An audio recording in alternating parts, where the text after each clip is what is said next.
Bafowethu, what you don't know is bigger than you. Lalelani. Uphakela Umthakathi uyenzile ibriefing yakhe, imedia briefing yakhe. Uphakela Umthakathi wasichazela asichazele khona. Mina ngisibona isidingo sika Mancinza. Isidingo sika Mancinza nje ngisibona kancane, angisibona kancane ukuthi yena wayehlangane noPhakela Umthakathi bakhuluma ukuthini wathini kuPhakela Umthakathi. Naye futhi ebeseza kuthina azokhuluma ngento enganabo ubufakazi bayo azochaba futhi nansi envelope brown ngiyibonile simshuthile la nguPhakela Umthakathi emukela imali lana kwashaka ucima kanjani imedia briefing ka Mancinza lowe lakho ibingenaso isidingo angiyibone impact yayo ngaphandle ke makuukuthi vese wena ubusy uyadiga wena ufuna ukumba umgodi for uPhakela Umthakathi vese ufuna amabala kaPhakela Umthakathi vese ufuna ukubi ngoPhakela Umthakathi lalela believe ayilokho kubelievayo yabona kholelwe lokho kholelwe khona lokho kubelievela khona qhubeka nakho ubelieve khona because uPhakela Umthakathi washo ukuthi uzokwenza imedia briefing and wayenza imedia briefing lapho izochaza ukuthi umhlangano kwenzeke kanjani kwenza kanjani and wakuveza ukuthi wakudecline ukuthi abone and ingakhohle ukuthi imediator yalomhlangano imbube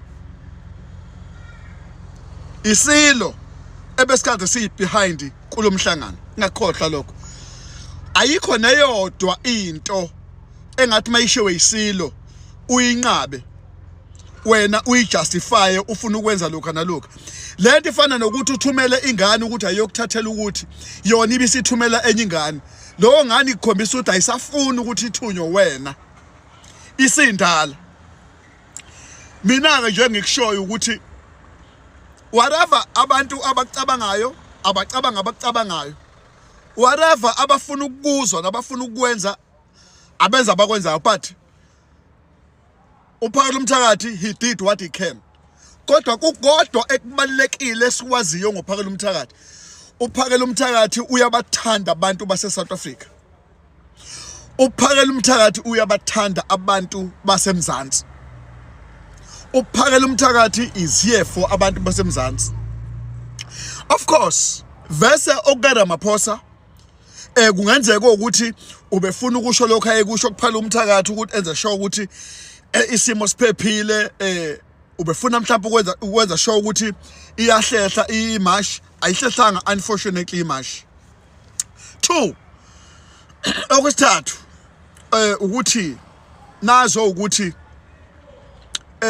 uPhakela Umthakathi ubuyile wasitshela ukuthi umhlangano ubumalelana nani ukuthi ke niyakholwa lokho akushilo noma nikholwa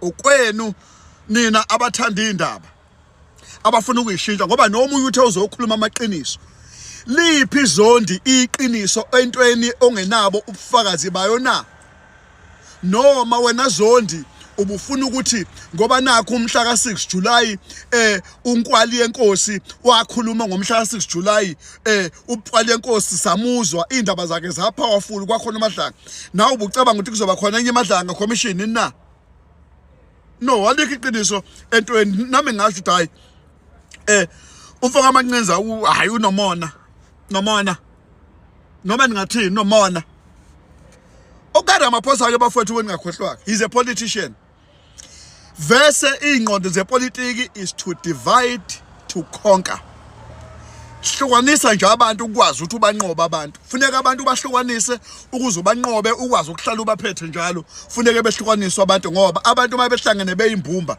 you cannot conquer them ngeke ukwazi ukubabusa abantu mabehlangene so ke uRamaphosa vese urepresent ama capitalist abantu abanemali vele siyazi uRamaphosa ukuthi ekugcineni kosuku uyohlala njalo efuna ukuthi enze into eshiwa ama-capitalist ukuthi akwenzeke kanjani. And uyaziwa-ke bafowethu uZulu ukuthi uZulu awuyona insango, uyaziwa ukuthi uZulu ustrong, uZulu makwahlangana wenza izinto ey'namandla uZulu.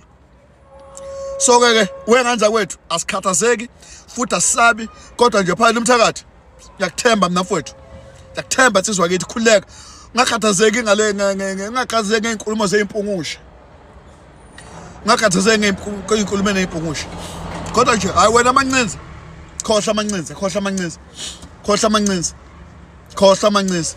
Engabe bangaka abantu ku-MK usubashanise ngamakhanda Mancinza, qhubeka nsizwa kithi. But-ke bafowethu siyazi ukuthi kunepolitiki ungizwe kuyi-ANC uphela umthakathi uyi-IFP. I'm not too sure ukuthi uJacinta ukuliphi icala, I'm not too sure.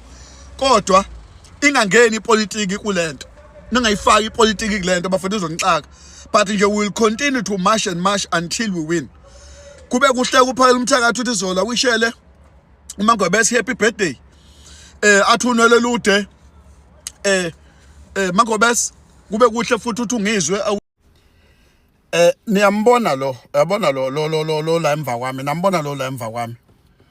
Igama lalono la emva kwami uPhophi Lamathupha. Uyena owundunankulu eLimpopo. Uthi-ke uPhophi lo Lamathupha ndini lesiduphunga salomama. Uthi akayifuni inhlobo iMarsh and Marsh eLimpopo, uthi ayingalibhadi inhlobo ngoba izobaxabanisa eLimpopo, kanti eLimpopo bazihlalele ngokuthula.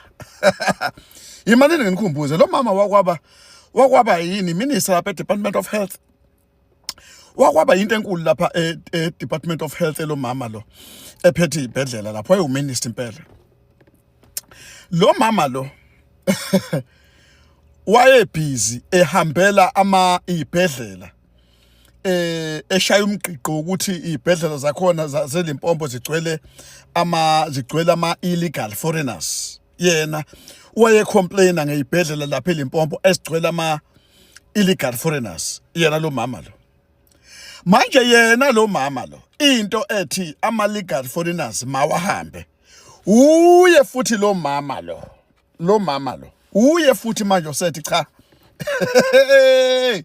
othi cha iMarsh and Marsh ethi ama legal foreigners awahambe, uye kanye ke manje osemdibi nalaba futhi abadefender ama illegal foreigners. Wenganza kwethu sibhekana nengwadla ngoba a lot of politicians, they are benefiting kuma illegal foreigners, and a lot of politicians banesandla ezintweni eziningi ezingalungile against ezicindezela abahlali base South Africa. Okunye futhi nginikhumbuze, niyakhumbula ukuthi la eSouth Africa njengamanje sekugcwele abantu abaningi abama construction mafia abadla onke amabhizinisi ngodli, such as abanye babo oVusumuzi Khet Matlala, oBrown Makhotsi, abobani. A lot of businesses aphuma komasipala, abantu bama politicians. Kunjenje siyantula thina saqala amabhizinisi, saqasha abantu avalwa amabhizinisi amaningi ethu. Abantu esasibaqashile bashonaphi, baphelele umsebenzi kuze kube manje abasebenzi kunemizi eyavalwa. Uma ngisuka ngikhuluma ngama politicians, ngikhuluma nazi lemtodovish ukuthi bafowethu bayasicindezela abantu abangasifuni ngempela, abangasithanda eSouth Africa. Ngiyanizwa nje nikhuluma ngendaba zangomhla ka4 November. Mina ngwazi umhla ka4 November ukuthi ubaleke ngani, uza nani kusagcwele ama illegal foreigners eSouth Africa. Ama illegal foreigners, ngiyaphinda, underline that, illegal, not legal, illegal foreigners. But now ama ukuthi ke ulegal wenza izinto ezingasile, hamba goduka. Lo mama ke lona ke uyeke manje obhizi uthi akayifuni iMarsh and Marsh lapha eLimpopo. Uthi bahlezi kahle, bahlezi ngokuthula njani. Siyazi ke njalo eLimpopo ukuthi lapha emnceleni wakhona kwenzakalani. Siyazi ukuthi futhi obani abagcwele eLimpopo. Siyazi futhi ukuthi banikezwa kanjani izindawo. Bengithi nje ngikhulume ngalo mama ukuthi uthini, uthi akayifuni iMarsh and Marsh ngobani. Bahlali basobheni ama-politician. Yibo kanye abadefenda isystem ebolile. Isystem yama-politician must bow. System yama-politician must fall. Immediate effect. People will govern and people shall govern. We will march and march until we win. Njengamanje asifuni lutho ezophazamisa uJacinta uMangobese, ezophazamisa uPhakela uMthakathi, ezophazamisa uNgizwe. Asifuni lutho. Khona ke ezinye ke iqimqime ezithi siyangilandela ephejini lami ezithi hey ulunge ukhuluma wena Msomi ngeindaba zangaphesheya ko-Iran, asifuni ukukhuluma ngenza South Africa ngoba zikwenza ube emotional. Lalela, don't try to correct narratives, don't talk narratives. Lana, we are fixing my country. I'm fixing my country. I will never leave my country for Iranian. I will never leave my country for Qatar or for US. I will never. I will stay like South Africa. I will clean my country. That's why when I mama tin, abuyele kini la uvela khona bakwa wena ungathi isididi danyana. Masibheka nje nesibongo sakho ba ula mathupha asazi ula